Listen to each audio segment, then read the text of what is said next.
मकर संक्रांत. सूर्य धनु राशीतून मकरात प्रवेशता झाला तोची काल मकर संक्रांत गणला गेला. सूर्याने उत्तरायण प्रवास किहो प्रारंभ केला.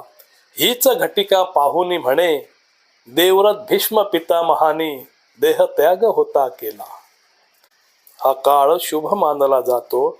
स्नान करोनी दान धर्म पुण्य कर्म करावया महत्व येतं.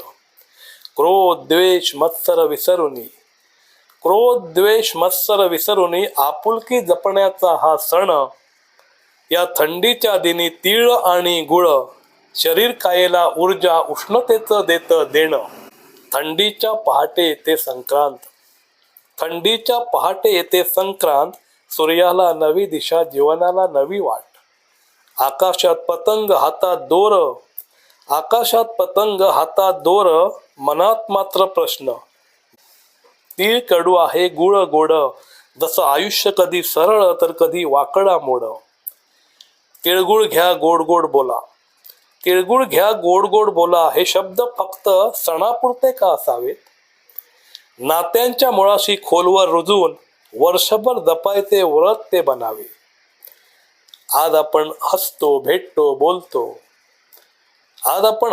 भेटतो बोलतो पण उद्या का अबोलपण दाटून येतं. लहानशा गैरसमजात अडकून मोठी नाती आपणच तर मोडून टाकतो.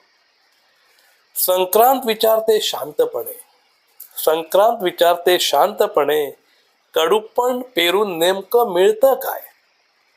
रागाचे शब्द, टोचणारी वाक्य मनात खोल जखमास तर ठेवून जाय. तीळ शिकवतो सहनशीलता, गुळ शिकवतो मृदुता गोडवा. दोघे मिळून सांगतात गुपित, माणूस पण टिकून नातं वाढवा. आज हातात तिळगुळ देताना एक हात मदतीचा वाढवूया ना. गरीब, एकटा, उपेक्षित कोणी त्याच्यासाठीही मित्र बनूया ना. संक्रांती दिनी या नात्याची वीण घट्ट करूया. जात धर्म भाषा बाजूला ठेवून समाजाचं आकाश स्वच्छ करूया. म्हणून या संक्रांतीला एकच ठरवू,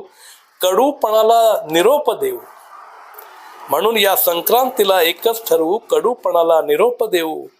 नव्हे ही गोडी तिळगुळापुरती तर आयुष्यभराच्या माणुसकीपुरती जपून ठेवू. धन्यवाद.